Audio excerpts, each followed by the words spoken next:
Gé, Ok. pra você, ó.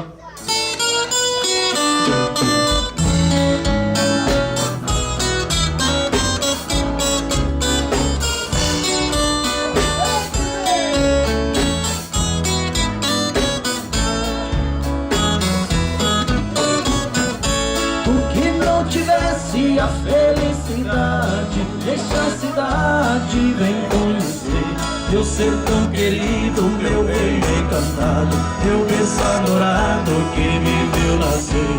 Venha mais depressa, não fique pensando, estou te esperando para lhe mostrar.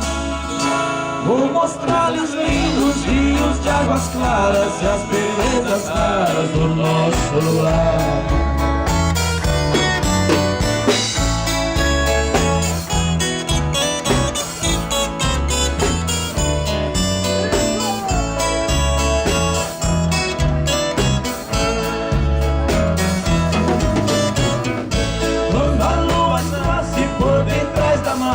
Fica cor de prata, imensidão.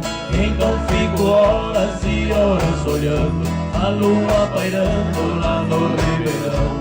Muitos não importam com esse luar, nem vem por olhar o luar nascer.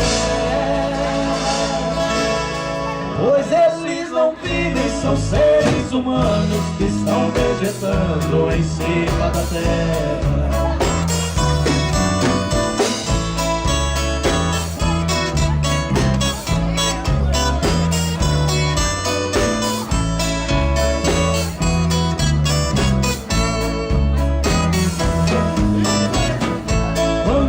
Esconde logo rompe a aurora, vou dizer agora do amanhecer.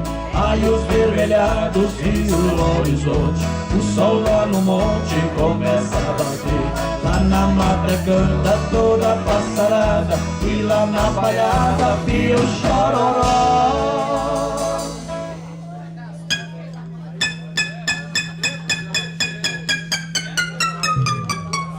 O rei do terreiro abre a garganta, bate asa e canta em cima do paiol.